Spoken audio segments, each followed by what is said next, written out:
ಜೈ ಗುರುದೇವ್, ಹರೇ ಶ್ರೀಕೃಷ್ಣ. ನಮಸ್ಕಾರ ವೀಕ್ಷಕರೇ. ನೋಡಿ, ಇವತ್ತಿನ ಈ ಒಂದು ವಿಡಿಯೋದಲ್ಲಿ ನಾವುಗಳು ನೇತ್ರ ಬಾಣ ವಶೀಕರಣ ಪ್ರಯೋಗ ಈ ಸಾಧನೆಯನ್ನು ತಿಳಿದುಕೊಳ್ಳೋಣ. ಹೆಸರಲ್ಲೇ ಇದೆ ನೋಡಿ, ನೇತ್ರ ಬಾಣ ಅಂದರೆ ಕಣ್ಣುಗಳಿಂದ ಆಕರ್ಷಿಸೋದು ಅಥವಾ ಕಣ್ಣುಗಳನ್ನು ದೃಷ್ಟಿಸಿ ನೋಡ್ತಾ ಕಣ್ಣುಗಳಿಂದಲೇ ಮರಳು ಮಾಡೋದು ಅಥವಾ ನಮ್ಮ ವಶಕ್ಕೆ ತೆಗೆದುಕೊಳ್ಳೋದು ಅಥವಾ ಕಣ್ಣು ದೃಷ್ಟಿಯಿಂದಲೇ ನಮ್ಮ ಎದುರುಗಡೆ ಇರ್ತಕ್ಕಂತಹ ವ್ಯಕ್ತಿಗಳನ್ನು ನಮ್ಮ ಕಡೆಗೆ ಆಕರ್ಷಿತರನ್ನಾಗಿ ಮಾಡ್ತಕ್ಕಂತಹ ಒಂದು ವಿದ್ಯೆ, ಇದು ಪ್ರಯೋಗ ಸಾಧನೆ.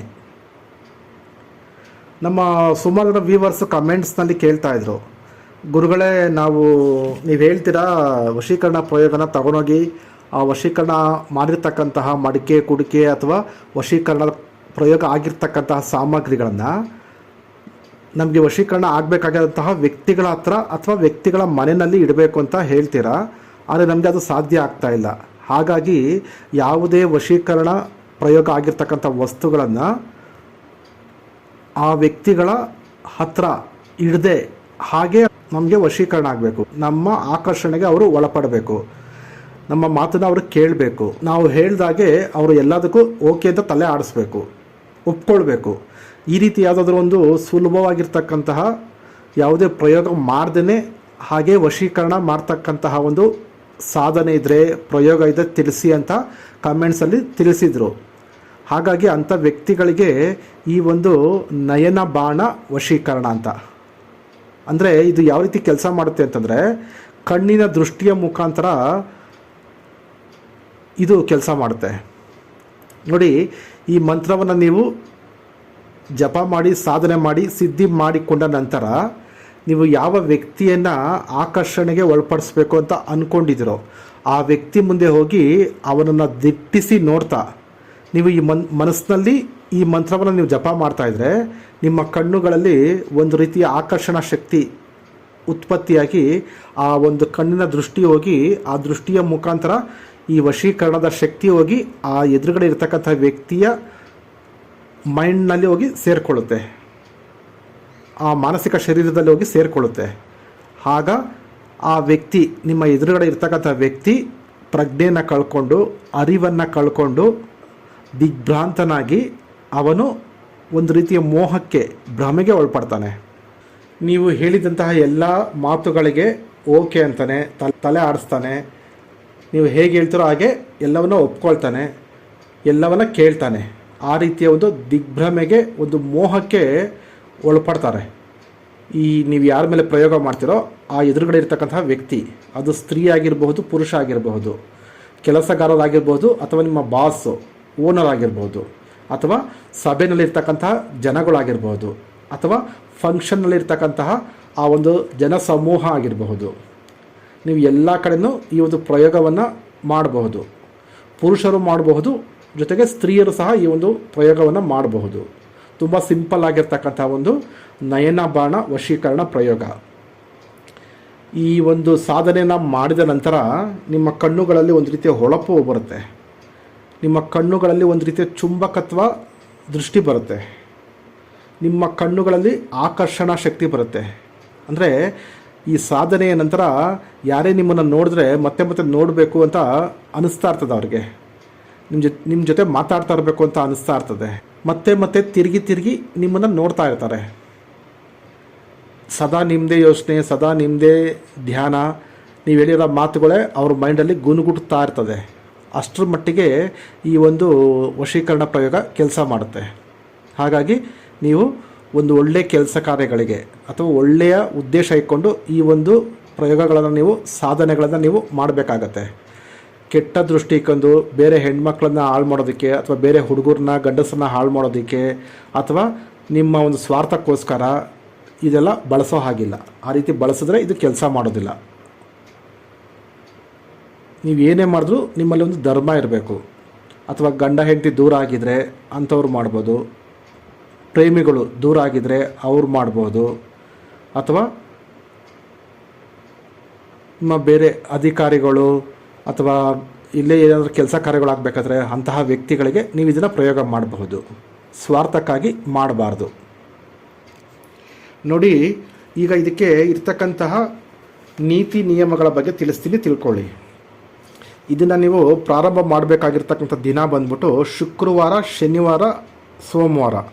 ನೋಡಿ, ಶುಕ್ರವಾರ, ಶನಿವಾರ, ಸೋಮವಾರ ದಿನ ಪುಷ್ಯ ಯೋಗ ಇರಬೇಕು, ಅಥವಾ ಸಿದ್ಧಿ ಯೋಗ ಇರಬೇಕು, ಅಥವಾ ಅಮೃತ ಯೋಗ ಇರಬೇಕು. ಅಂದರೆ ಅಮೃತ ಯೋಗ, ಸಿದ್ಧಿ ಯೋಗ, ಪುಷ್ಯ ಯೋಗ ಅಂತ ಬರ್ತದೆ ನಿಮ್ಮ ಕ್ಯಾಲೆಂಡರ್ಗಳಲ್ಲಿ. ತಿಳ್ಕೊಳ್ಳಿ, ಅವತ್ತಿನ ದಿನವೇ ಈ ವಾರಗಳು ಸಹ ಮ್ಯಾಚ್ ಆಗಬೇಕು. ಶುಕ್ರವಾರನೂ ಅದೇ ದಿನ ಇರಬೇಕು, ಪುಷ್ಯ ಯೋಗ, ಸಿದ್ಧಿ ಯೋಗ, ಅಮೃತ ಯೋಗ ಅವತ್ತೇ ಇರಬೇಕು. ಯಾವ್ದಾದ್ರು ಈ ಮೂರಲ್ಲಿ ಯಾವ್ದಾದ್ರು ಒಂದು ಯೋಗ, ಅಥವಾ ಶನಿವಾರ ಇರಬೇಕು, ಅವತ್ತೇ ಆ ಯೋಗಗಳು ಇರಬೇಕು, ಅಥವಾ ಸೋಮವಾರ ಇರಬೇಕು, ಅವತ್ತೇ ಆ ಯೋಗಗಳು ದಿನ ಬಂದಿರಬೇಕು. ಅಂತಹ ದಿನವನ್ನು ಆಯ್ಕೆ ಮಾಡ್ಕೊಳ್ಳಿ. ಯಾಕಂದರೆ ಈ ಸಾಧನೆ ಬಂದ್ಬಿಟ್ಟು ಕೇವಲ ಒಂದು ದಿನದ ಸಾಧನೆ. ನೀವು 11 ದಿನ 21 ದಿನ ಮಾಡ್ತಕ್ಕಂಥ ಅವಶ್ಯಕತೆ ಇಲ್ಲ. ಕೇವಲ ಒಂದು ದಿನದಲ್ಲಿ ಇದು ಸಾಧನೆ ಸಿದ್ಧಿ ಆಗುತ್ತೆ. ಹಾಗಾಗಿ ನಿಮಗೆ ವೆರಿ ವೆರಿ ಇಂಪಾರ್ಟೆಂಟು ಅಮೃತಗಳಿಗೆ ಸಿದ್ಧ ಯೋಗ, ಅಮೃತ ಯೋಗ, ಪುಷ್ಯ ಯೋಗ, ಈ ರೀತಿ ಯಾವುದಾದ್ರು ಯೋಗಗಳಿರ್ತಕ್ಕಂತಹ ಒಳ್ಳೆಯ ಶುಭ ಮುಹೂರ್ತಗಳಿರ್ತಕ್ಕಂತಹ ಸಮಯವನ್ನು, ದಿನವನ್ನು ನೀವು ಆಯ್ಕೆ ಮಾಡ್ಕೊಳ್ಬೇಕಾಗತ್ತೆ. ಇದಕ್ಕೆ ದೀಪ ಬಂದ್ಬಿಟ್ಟು ಎಳ್ಳೆಣ್ಣೆ ದೀಪ ಬೇಕಾದ್ರೆ ಹಚ್ಬೋದು, ಅಥವಾ ತುಪ್ಪದ ದೀಪವನ್ನು ಬೇಕಾದ್ರೆ ನೀವು ಹಚ್ಬೋದು. ವಸ್ತ್ರ, ನೀವು ಧರಿಸ್ತಕ್ಕಂತಹ ವಸ್ತ್ರ ಬಂದ್ಬಿಟ್ಟು ಹಳದಿ ಬಣ್ಣದ ವಸ್ತ್ರ, ಯೆಲ್ಲೋ ಕಲರ್, ಅಥವಾ ಬಿಳಿ ಬಣ್ಣದ ವಸ್ತ್ರ, ವೈಟ್. ಇವೆರಡರಲ್ಲಿ ಯಾವುದಾದ್ರೂ ಬೇಕಾದ್ರೆ ಒಂದನ್ನು ನೀವು ಧಾರಣೆ ಮಾಡ್ಕೊಳ್ಬೋದು, ಅಂದರೆ ಧರಿಸ್ಕೊಳ್ಬಹುದು. ಹಾಗೆ ನೀವು ಪೂಜೆ ಮಾಡ್ತಕ್ಕಂಥ ಮಂಟಪದ ಮೇಲೂ ಸಹ, ಮತ್ತು ನೀವು ಕುಳಿತುಕೊಳ್ತಕ್ಕಂಥ ಆಸನದ ಮೇಲೂ ಸಹ, ಅದರ ಮೇಲೂ ಸಹ ಯೆಲ್ಲೋ ಅಥವಾ ಬಿಳಿ ಬಣ್ಣದ, ಹಳದಿ ಅಥವಾ ಬಿಳಿ ಬಣ್ಣದ ವಸ್ತ್ರವನ್ನು ನೀವು ಹಾಕಿ ಕೂತ್ಕೊಳ್ಬೇಕಾಗತ್ತೆ. ಮಂಟಪದ ಮೇಲೆ ಹಾಕಿ ಪೂಜೆ ಮಾಡಬೇಕಾಗತ್ತೆ. ಮಾಲೆ, ಇದಕ್ಕೆ ಮಾಲೆ ಬಂದ್ಬಿಟ್ಟು ಸ್ಫಟಿಕ ಮಾಲೆ. ಜಪ ಸಂಖ್ಯೆ ನೋಡಿ, ಇದು ಒಂದು ದಿನದ ಸಾಧನೆ ಆಗಿರೋದ್ರಿಂದ 12 ಮಾಲೆಯನ್ನು ನೀವು ಜಪ ಮಾಡಬೇಕಾಗುತ್ತೆ. ಒಂದೇ ದಿನದಲ್ಲಿ 12 ಮಾಲೆ ಇಂಟು 108 ಮಣಿಗಳು, ಈ ರೀತಿ ನೀವು 12 ಮಾಲೆ ಜಪ ಮಾಡಬೇಕಾಗುತ್ತೆ. ಫೋಟೋ ಬಂದ್ಬಿಟ್ಟು ಮೋಹಿನಿ ದೇವಿಯ ಫೋಟೋ ಇದ್ದರೆ ಇಡಿ ಮಂಟಪದ ಮೇಲೆ, ಇಲ್ಲ ಅಂದರೆ ಶಕ್ತಿ ದೇವತೆಯ ಫೋಟೋವನ್ನು ಇಡಿ. ಅಂದರೆ ಪಾರ್ವತಿ, ಈ ಥರ ಪಾರ್ವತಿ ಅವತಾರಕ್ಕೆ ಸಂಬಂಧಪಟ್ಟಂತಹ ಯಾವುದೇ ಶಕ್ತಿ ದೇವತೆಗಳ ಫೋಟೋವನ್ನು ಇಟ್ಟು ನೀವು ಪೂಜೆಯನ್ನು ಮಾಡ್ಬೋದು, ಸಾಧನೆಯನ್ನು ಮಾಡಬಹುದು. ಜೊತೆಗೆ ಮಂಟಪದ ಮೇಲೆ ನಿಮ್ಮ ಗುರುಗಳ ಫೋಟೋ ಇದ್ದರೆ ಅದನ್ನು ಸಹ ನೀವು ಇಟ್ಟು ಪೂಜೆ ಮಾಡಬಹುದು. ನಿಮ್ಮ ಮನೆ ದೇವರು, ಕುಲ ದೇವರು, ನಿಮ್ಗೆ ಇಷ್ಟವಾಗಿರೋ ದೇವರು, ಇವನ್ನೆಲ್ಲವೂ ಸಹ ಜೊತೆಯಲ್ಲಿ ಇಟ್ಟು ಪೂಜೆ ಮಾಡಬಹುದು. ವ್ರತ ಬಂದ್ಬಿಟ್ಟು ಒಂದು ದಿನ, ಇದನ್ನು ಮನೆಯ ಒಳಗಡೆ ನೀವು ಸಾಧನೆಯನ್ನು ಮಾಡಬಹುದು. ದಿಕ್ಕು ಬಂದ್ಬಿಟ್ಟು ಉತ್ತರಕ್ಕೆ ಮುಖ ಮಾಡಿ ನೀವು ಕುಳಿತುಕೊಳ್ಬೇಕು. ಸಮಯ ಬಂದ್ಬಿಟ್ಟು ರಾತ್ರಿ 9 ಗಂಟೆಯಿಂದ ಬೆಳಗಿನ ಜಾವ 3 ತನಕ, ರಾತ್ರಿ 9 ಗಂಟೆಯಿಂದ ಬೆಳಗಿನ ಜಾವ 3 ಗಂಟೆಯ ತನಕ ಒಂದು ಸಮಯದಲ್ಲಿ ನೀವು ಸಾಧನೆಯನ್ನು ಮಾಡಬೇಕಾಗತ್ತೆ, ಜಪ ಮಾಡಬೇಕಾಗತ್ತೆ. ಮತ್ತು ಮಾಮೂಲಿ ಕಳಸ ಇಡಿ, ನೈವೇದ್ಯ ಇಡಿ, ನಿಮ್ಗೆ ಇಷ್ಟವಾಗಿರ್ತಕ್ಕಂಥ ಅಥವಾ ನಿಮ್ಮ ಕೈಲಿ ಅನುಕೂಲ ಆಗ್ತಕ್ಕಂತಹ ನೈವೇದ್ಯವನ್ನು ಇಡಿ. ಕುಡಿಯೋದಕ್ಕೆ ಒಂದು ಲೋಟದಲ್ಲಿ ನೀರಿಡಿ. ಆಮೇಲೆ ಬೇಕಾಗಿರ್ತಕ್ಕಂಥ ಸಾಮಗ್ರಿಗಳು ಏನನ್ನಪ್ಪ ಅಂದರೆ ಪೂಜಾ ಸಾಮಗ್ರಿ ಬೇಕಾಗತ್ತೆ. ಕೆಂಪು ಹೂ ಬೇಕಾಗತ್ತೆ, ಮತ್ತು ಕರ್ಪೂರ ಬೇಕು. ಕರ್ಪೂರ ಮೀನ್ಸ್ ಕರ್ಪೂರ ಹೊಗೆ ಬಾರದ ಒಂದು ಕರ್ಪೂರ ಸಿಗುತ್ತೆ ಗ್ರಂಥಿಗೆ ಅಂಗಡಿಗಳಲ್ಲಿ, ಸ್ವಲ್ಪ ಕಾಸ್ಟ್ಲಿ ಇರುತ್ತೆ, ಆದರೂ ಅದನ್ನೇ ತಗೊಂಬನ್ನಿ. ಜೊತೆಗೆ ಅಕ್ಷತೆ, ಆಮೇಲೆ ತುಪ್ಪ, ಸ್ವಲ್ಪ ಶುದ್ಧವಾಗಿರ್ತಕ್ಕಂಥ ತುಪ್ಪ ಬೇಕಾಗತ್ತೆ. ಅಥವಾ ತುಪ್ಪ ಇಲ್ಲಾಂದರೆ ಮಲ್ಲಿಗೆ ಹೂವಿನ ಎಣ್ಣೆ ಬರುತ್ತೆ ಒಂದು ಬಾಟ್ಲಲ್ಲಿ, ಅದು ಸಹ ಗ್ರಂಥಿಗೆ ಅಂಗಡಿಗಳಲ್ಲಿ ಸಿಗುತ್ತೆ, ಕೇಳಿ. ಚೆಮ್ಮೇಲಿ ತೇಲ್ ಅಂತ ಕರೀತಾರೆ ಇದಕ್ಕೆ. ಇಷ್ಟು ಬೇಕಾಗಿರ್ತಕ್ಕಂಥ ಸಾಮಗ್ರಿಗಳು ನೋಡಿ. ಈಗ ಈ ಹೊಗೆ ಬರದ ಕರ್ಪೂರ ಇದೆಯಲ್ವಾ, ಇದರಲ್ಲಿ ನೀವು ಕಾಡಿಗೆಯನ್ನು ನೀವು ರೆಡಿ ಮಾಡ್ಕೊಳ್ಬೇಕು. ಅಂದರೆ ಕಾಜಲ್, ಕಪ್ಪು ಯಾವ ರೀತಿಯಪ್ಪ ಅಂತಂದರೆ, ಈ ಹೊಗೆ ಬರದ ಕರ್ಪೂರವನ್ನು ಒಂದು ತಟ್ಟೆನಲ್ಲಿ ಹಾಕಿ ಹಚ್ಚಿ, ಅದ್ರ ಮೇಲೆ ಇನ್ನೊಂದು ತಟ್ಟೆನ ಇಡಿ, ಮೊಗಚಿ ಇಡಿ, ಆಪೋಸಿಟಾಗಿ ತಟ್ಟೆನ ಮುಚ್ಚಿ, ಸ್ವಲ್ಪ ಗಾಳಿ ಆಡಬೇಕು, ಆ ರೀತಿ ಸ್ವಲ್ಪ ಮುಚ್ಚಿ ಇಡಿ. ಹಾಗೇನಾಗುತ್ತೆ, ಈ ಕರ್ಪೂರ ಉರ್ದಿ ಆ ಹೊಗೆಲ್ಲ ಹೋಗಿ ಮೇಲ್ಗಡೆ ಮುಚ್ಚಿರ್ತಕ್ಕಂಥ ತಟ್ಟೆಗೆ ಹೋಗಿ ನಾಟಿ ಅಲ್ಲೆಲ್ಲ ಕಪ್ಪಾಗುತ್ತೆ. ಅಲ್ಲೆಲ್ಲ ಆ ಕಪ್ಪಾಗಿ, ಆ ಹೊಗೆ ಎಲ್ಲ ಹೋಗಿ ಕಪ್ಪಾಗಿ ಒಂದು ಮೇಲ್ಗಡೆ ತಟ್ಟೆನಲ್ಲಿ ಕುತ್ಕೊಳ್ಳುತ್ತೆ. ಕರ್ಪೂರ ಎಲ್ಲ ಉರ್ದಿ ಆದ ನಂತರ ಆ ಮೇಲೆ ಮುಚ್ಚಿರ್ತಕ್ಕಂಥ ತಟ್ಟೆನ ತೆಗೆದುಬಿಟ್ಟು ಅದರಲ್ಲಿ ಇರ್ತಕ್ಕಂಥ ಅದಕ್ಕೆ ಸ್ವಲ್ಪ ಇದನ್ನು ಹಾಕಿ, ಇನ್ನು ತುಪ್ಪವನ್ನು ಹಾಕಿ, ಶುದ್ಧವಾಗಿರ್ತಕ್ಕಂಥ ತುಪ್ಪ ಇರಬೇಕು. ನಾನು ಸರಿ ಇವೆರಡರಲ್ಲಿ ಯಾವುದಾದ್ರೂ ಒಂದನ್ನು ಬಳಸಿ ಅಲ್ಲಿ ಆ ಕಪ್ಪು ಮೇಲೆ ಸ್ವಲ್ಪ ಹಾಕ್ಬಿಟ್ಟು ಎಲ್ಲ ಮಿಕ್ಸ್ ಮಾಡ್ಕೊಂಡು ಒಂದು ರೀತಿ ಪೇಸ್ಟ್ ಥರ ಮಾಡ್ಕೊಳ್ಳಿ. ಅಂದರೆ ಕಾಡಿಗೆ ಥರ ನೀವು ಕಣ್ಣಿಗೆ ಇಡ್ತಾರಲ್ಲ ಹೆಣ್ಮಕ್ಳು, ಆ ರೀತಿ ಕಾಡಿಗೆ ಥರ ನೀವು ಅದನ್ನು ರೆಡಿ ಮಾಡ್ಕೊಳ್ಳಿ. ನಿಮ್ಗೆ ಎಷ್ಟು ಬೇಕೋ ಅಷ್ಟು ಮಾಡ್ಕೊಳ್ಳಿ. 1 ಗ್ರಾಮ್, 5 ಗ್ರಾಮ್, 10 ಗ್ರಾಮ್, ನಿಮ್ಗೆ ಎಷ್ಟು ಬೇಕೋ ಅಷ್ಟು ಮಾಡ್ಕೊಳ್ಳಿ. ಮಾಡಿಕೊಂಡು ಕಾಡಿಗೆನ ರೆಡಿ ಮಾಡ್ಕೊಳ್ಳಿ. ಕಣ್ಣಿನ ಕಾಡಿಗೆನ ರೆಡಿ ಮಾಡ್ಕೊಳ್ಳಿ. ಮಾಡಿಕೊಂಡು ಒಂದು ಸಣ್ಣ ಡಬ್ಬಿನಲ್ಲಿ ಹಾಕ್ಕೊಂಡು ಅದನ್ನು ನೀವು ಪೂಜೆ ಮಾಡ್ತಕ್ಕಂಥ ದೀಪ ಹಚ್ತೀರಲ್ವ, ಆ ದೀಪದ ಮುಂದೆ ಇಡಿ. ಅದನ್ನು ಇಟ್ಬಿಟ್ಟು ಈಗ ಪೂಜೆ ಮಾಡ್ತಕ್ಕಂಥ ವಿಧಾನವನ್ನು ನಾನು ತಿಳಿಸ್ತೀನಿ, ತಿಳ್ಕೊಳ್ಳಿ. ನೋಡಿ, ಸ್ನಾನಾದಿಗಳನ್ನು ಮುಗಿಸ್ಕೊಂಡ್ಬಂದು ನೀವು ನಿಮ್ಮ ಪೂಜಾ ಕೊಠಡಿಗೆ ಬಂದು ಕೂತ್ಕೊಳ್ಳಿ. ನೋಡಿ, ಈಗ ಪೂಜೆ ಮಾಡ್ತಕ್ಕಂತಹ ವಿಧಾನವನ್ನು ತಿಳಿಸ್ತೀನಿ.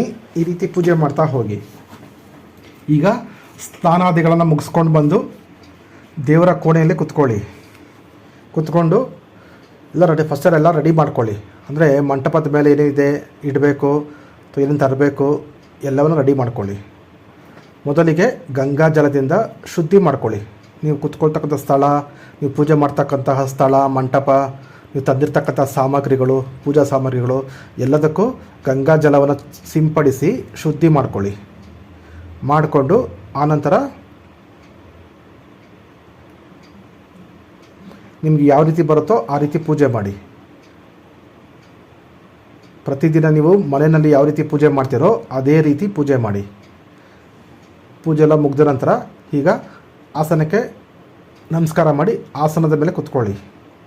ಕೂತ್ಕೊಂಡು ಜಪಮಾಲೆನ ತಗೊಳ್ಳಿ, ಅಂದರೆ ಸ್ಫಟಿಕದ ಮಾಲೆನ ತಗೊಳ್ಳಿ. ಈ ಸ್ಫಟಿಕದ ಮಾಲೆಗೆ ಪ್ರಾಣ ಪ್ರತಿಷ್ಠಾಪನೆ ಪೂಜೆ ಆಗಿರಬೇಕು. ಆನಂತರ ಇದನ್ನು ನೀವು ಬಳಸಿದ್ರೆ ತುಂಬ ಶ್ರೇಷ್ಠವಾಗಿರ್ತದೆ. ಈಗ ಫಸ್ಟ್ ಗಣಪತಿ ಮಂತ್ರವನ್ನು ಜಪ ಮಾಡಿ 21 ಸಾರಿ. ಓಂ ಗಂ ಗಣಪತಯೇ ನಮಃ ಅಂತಕ್ಕಂತಹ ಮಂತ್ರವನ್ನು 21 ಸಾರಿ ಜಪ ಮಾಡಿ. ಆನಂತರ ನವಗ್ರಹ ಮಂತ್ರವನ್ನು ಜಪ ಮಾಡಿ. ಓಂ ಬ್ರಹ್ಮ ಮುರಾರಿ ತ್ರಿಪುರಾಂತಕಾರಿ ಭಾನು ಶಶಿ ಭೂಮಿ ಸುತೋ ಬುಧಶ್ಚ ಗುರುಶ್ಚ ಶುಕ್ರ ಶನಿ ರಾಹು ಕೇತವ ಸರ್ವೇ ಗ್ರಹಂ ಶಾಂತಿಕರ ಭವಂತು 9 ಸಾರಿ ಹೇಳಿ ಅಥವಾ 21 ಸಾರಿ ಜಪ ಮಾಡಿ. ನಂತರ ಗುರು ಮಂತ್ರವನ್ನು ಜಪ ಮಾಡಿ. ನಿಮ್ಗೆ ಯಾರಾದರೂ ಗುರುಗಳಿದ್ದರೆ ಆ ಗುರುಗಳನ್ನ ಪೂಜೆ ಮಾಡಿ ಆ ಗುರುಗಳು ಕೊಟ್ಟಿರ್ತಕ್ಕಂತಹ ಗುರು ಮಂತ್ರವನ್ನು ಜಪ ಮಾಡಿ.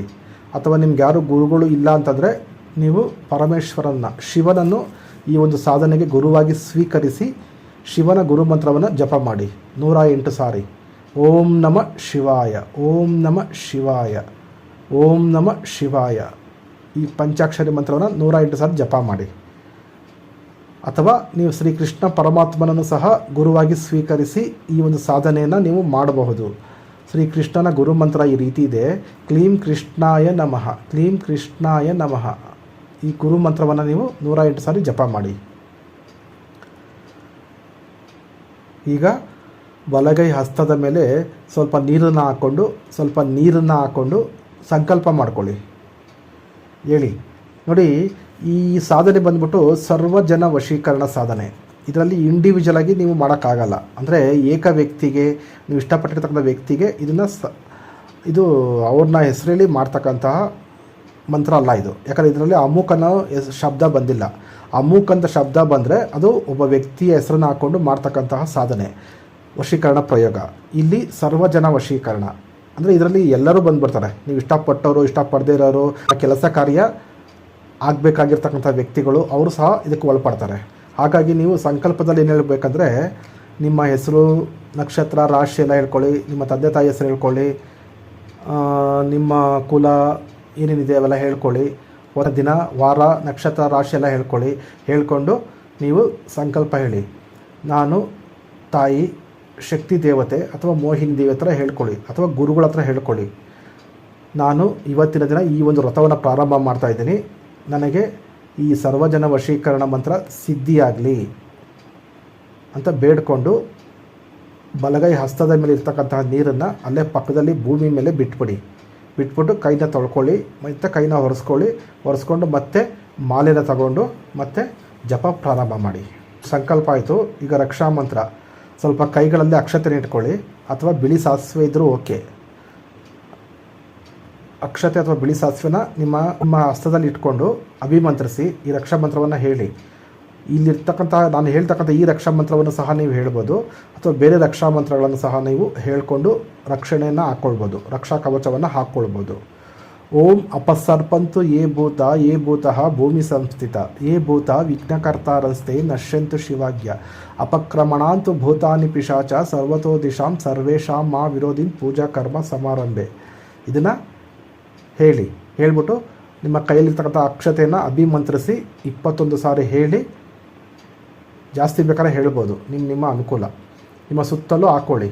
ಆಗೇನಾಗುತ್ತೆ, ನಿಮ್ಮ ಸುತ್ತಲೂ ಒಂದು ರೀತಿಯ ರಕ್ಷಾ ಕವಚ ನಿರ್ಮಾಣ ಆಯಿತು. ಆಗ ಯಾವುದೇ ಭೂತ ಪ್ರೇತಗಳು, ಪೀಡೆ ಪಿಶಾಚಿಗಳು, ವಿಷ ಸರ್ಪಗಳು, ವಿಷ ಜಂತುಗಳು, ಕೆಟ್ಟ ಶಕ್ತಿಗಳು ಯಾವುದೂ ಸಹ ಈ ಒಂದು ರಕ್ಷಣಾ ಕವಚದ ಒಳಗಡೆ ಬರೋದಿಲ್ಲ. ನೀವು ನಿರ್ಭಯವಾಗಿ ಆರಾಮಾಗಿ ಕೂತ್ಕೊಂಡು ಧೈರ್ಯವಾಗಿ ಈ ಒಂದು ಸಾಧನೆಯನ್ನು ಮಾಡಬಹುದು. ಯಾವುದೇ ನೀವು ಸಾಧನೆಯನ್ನು ಮಾಡೋಕ್ಕೆ ಮುಂಚೆ ರಕ್ಷಾ ಮಂತ್ರವನ್ನು ಸಿದ್ಧಿ ಮಾಡಿಕೊಂಡು ರಕ್ಷಾ ಕವಚವನ್ನು ಹಾಕೊಳ್ಳೋದು ವೆರಿ ವೆರಿ ಇಂಪಾರ್ಟೆಂಟ್ ಎಲ್ಲ ಸಾಧನೆಗಳಲ್ಲಿ.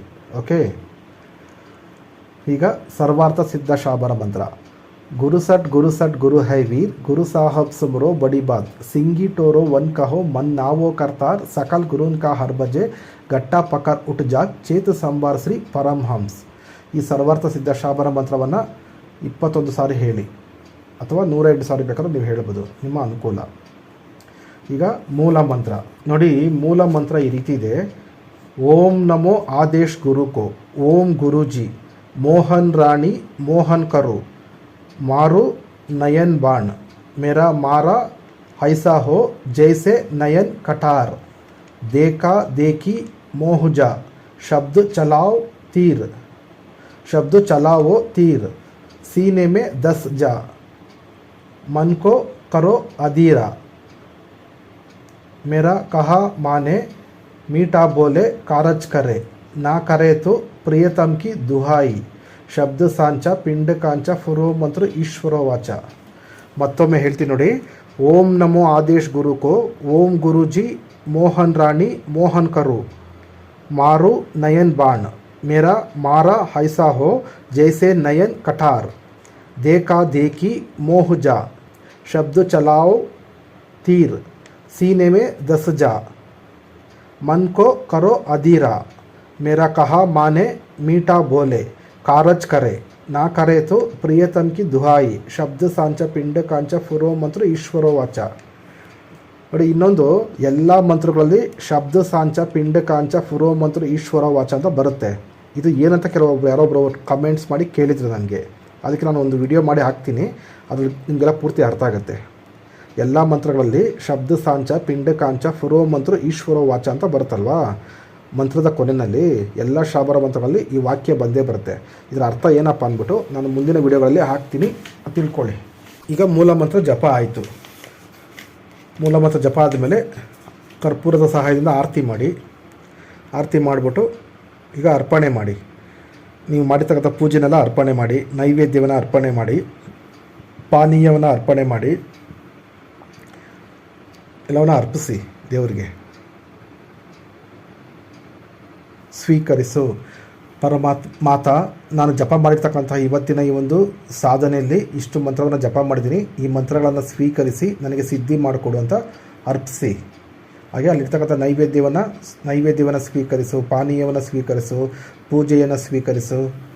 ಅಲ್ಲಿ ಯಾರೇನು ಇಟ್ಟಿದ್ದೀರಾ, ಏನೇನು ಮಾಡಿದ್ರೆ ಅವೆಲ್ಲವನ್ನು ಅರ್ಪಿಸಿ. ನೆಕ್ಸ್ಟ್ ಈಗ ಕ್ಷಮಾ ಪ್ರಾರ್ಥನೆ. ಕ್ಷಮೆಯನ್ನು ಕೋರಿ. ಮಾತಾ, ನಾನು ಮಾಡಿರ್ತಕ್ಕಂಥ ಇವತ್ತಿನ ಈ ಒಂದು ಸಾಧನೆಯಲ್ಲಿ ಪೂಜೆಯಲ್ಲಿ ಏನಾದರೂ ಲೋಪದೋಷಗಳಾಗಿದ್ದರೆ, ಅಂಟು ಮುಂಟುಗಳಾಗಿದ್ದರೆ, ಏನಾದರೂ ಅಪಚಾರಗಳಾಗಿದ್ದರೆ ದಯಮಾಡಿ ನನ್ನನ್ನು ನನ್ನ ಕುಟುಂಬದವ್ರನ್ನ ಕ್ಷಮಿಸಿ ಅಂತ ಹೇಳಿ. ಯಾಕಂದರೆ ನೀವು ಮಾಡ್ತಾ ಇರೋದು ಮನೆಯಲ್ಲಿ ನಿಮ್ಮಿಂದಾದರೂ ತೊಂದರೆ ಆಗ್ಬೋದು, ಅಥವಾ ನಿಮ್ಮ ಮನೆಯವ್ರ ಕಡೆದಾದರೂ ಏನಾದರೂ ಒಂದು ಸಣ್ಣ ಪುಟ್ಟ ಒಂದು ತಪ್ಪುಗಳಾಗ್ಬೋದು. ಹಾಗಾಗಿ ಎಲ್ಲರೂ ಪರವಾಗಿ ನೀವೇ ಕ್ಷಮೆ ಕೇಳ್ಕೊಂಬಿಡಿ. ಈಗ ಸಾಧನೆ ಮುಗೀತು. ಇದನ್ನು ನೀವು ಒಂದು ದಿನ ಮಾಡಬೇಕಾಗತ್ತೆ. ಈ ಸಾಧನೆಯನ್ನು ಒಂದು ದಿನದಲ್ಲಿ 12 ಮಾಲೆ ಜಪ ಮಾಡಬೇಕಾಗತ್ತೆ. ನೀವು ಜಪ ಮಾಡಿ ಸಿದ್ಧಿ ಮಾಡ್ಕೊಳ್ಬೇಕಾಗತ್ತೆ. ಈಗ ಪ್ರಯೋಗ ಯಾವ ರೀತಿ ಮಾಡೋದ್ರ ಬಗ್ಗೆ ತಿಳಿಸ್ಕೊಡ್ತೀನಿ ನೋಡಿ. ಇಲ್ಲಿ ನಾನು ನಿಮ್ಗೆ ಹೇಳಿದಲ್ವಾ, ಕರ್ಪೂರದ ಹೊಗೆಯಿಂದ ಮಾಡಿರ್ತಕ್ಕಂಥ ಒಂದು ಕಾಡಿಗೆ, ಆ ಕಾಡಿಗೆಯನ್ನು ನೀವು ಜಪ ಮಾಡೋ ಟೈಮಲ್ಲಿ ದೀಪದ ಮುಂದೆ ಇಟ್ಟಿರ್ತೀರ. ಒಂದು ಡಬ್ಬಿನಲ್ಲಿ ಹಾಕಿ ಅದನ್ನು ತಗೊಂಡು ನೀವು ನೆಕ್ಸ್ಟ್ ದಿನ ಅಥವಾ ನೆಕ್ಸ್ಟ್ ಎಲ್ಲಿಗೆ ಹೋಗ್ತೀರಾ, ಯಾರನ್ನ ವಶೀಕರಣ ಮಾಡಬೇಕು, ಯಾರನ್ನ ವಶ ಮಾಡಬೇಕು ಅಂತ ಅಂದ್ಕೊಂಡಿದ್ದೀರಾ, ಆಗ ನೀವು ಕಣ್ಣಿಗೆ ಕಾಡಿಗೆ ರೂಪದಲ್ಲಿ, ಈ ಹೆಣ್ಮಕ್ಳು ಇಟ್ಕೊತಾರಲ್ಲ, ಕಣ್ಣಿಗೆ ಕಾಡಿಗೆ ರೂಪದಲ್ಲಿ ಬೇಕಾದ್ರೂ ಇಟ್ಕೊಳ್ಬೋದು. ಅಥವಾ ಕಣ್ಣಿನ ಸಮಸ್ಯೆ ಇತ್ತು ಅಂದರೆ ನೀವು ಹಣೆಗೆ ತಿಲಕದ ರೂಪದಲ್ಲಿ ಸಹ ಬೇಕಾದ್ರೆ ಇಟ್ಕೊಂಡು ನೀವು ವಶೀಕರಣ ಮಾಡಬೇಕು ಅಂದ್ಕೊಂಡಿರ್ತಕ್ಕಂಥ ವ್ಯಕ್ತಿಗಳ ಮುಂದೆ ಹೋಗಿ ಮನಸ್ಸಲ್ಲಿ ಈ ಮಂತ್ರವನ್ನು ನೀವು ಜಪ ಮಾಡ್ತಾಯಿದ್ರೆ ಆ ವ್ಯಕ್ತಿಗಳು ತಂತಾನೆ ಆಟೋಮೆಟಿಕ್ಕಾಗಿ ನಿಮಗೆ ವಶವಾಗ್ತಾರೆ. ಅಂದರೆ ಒಂದು ಸಾರಿ ಹೋಗಿ ಹೇಳಿದ ತಕ್ಷಣ ಕೆಲಸ ಆಗಲ್ಲ, ಅದೆಲ್ಲ ಭ್ರಮೆ, ಸುಳ್ಳು. ಪದೇ ಮಾಡ್ತಾ ಇರಬೇಕು ಇದನ್ನು, ಈ ಪ್ರಯೋಗವನ್ನು. ಕೆಲವರು ಹೇಳ್ತಾರೆ ಒಂದು ಸತಿ ಹೋಗು ಒಂದು 7 ಮಂತ್ರ ಹೇಳ್ಬಿಡು, ಅವ್ರು ಪೂರ್ತಿ ವಶ ಆಗ್ಬಿಟ್ಟು ನಿನ್ನ ಕಾಲು ಕಡೆ ಬಂದು ಬಿದ್ದುಬಿಡ್ತಾರೆ ಅಂತೆಲ್ಲ ಕೆಲವೊಂದು ಯೂಟ್ಯೂಬಲ್ಲೆಲ್ಲ ನಾನು ನೋಡ್ತಾ ಇರ್ತೀನಿ, ಹೇಳ್ತಾರೆ. ಅವೆಲ್ಲ ಸುಳ್ಳು. ಏನೇ ಪ್ರಯೋಗ ಆಗಲಿ, ಏನೇ ಕೆಲಸ ಆಗಲಿ ಪದೇ ಮಾಡ್ತಾ ಇರಬೇಕು. ಆಗ ಯಾವುದಾದ್ರೂ ಒಂದು ಟೈಮಲ್ಲಿ ಅದು ಕೆಲಸ ಮಾಡಿಬಿಡ್ತದೆ.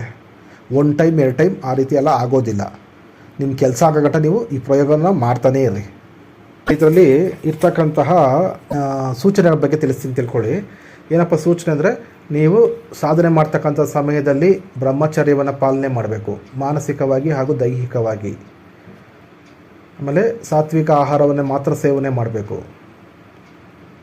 ಯಾವುದೇ ಅಂಟು ಆಗಬಾರ್ದು. ಲೋಪದೋಷಗಳು ಆಗದಿರೋ ಥರ ನೋಡಿಕೊಂಡು ಈ ಒಂದು ಸಾಧನೆಯನ್ನು ಮಾಡಿ. ಸರಿ ವೀಕ್ಷಕರೇ, ಇಷ್ಟು ಹೇಳ್ತಾ ಇವತ್ತಿನ ಈ ಒಂದು ವಿಡಿಯೋವನ್ನು ಇಲ್ಲಿಗೆ ಮುಗಿಸ್ತಾ ಇದ್ದೀನಿ. ಧನ್ಯವಾದಗಳು.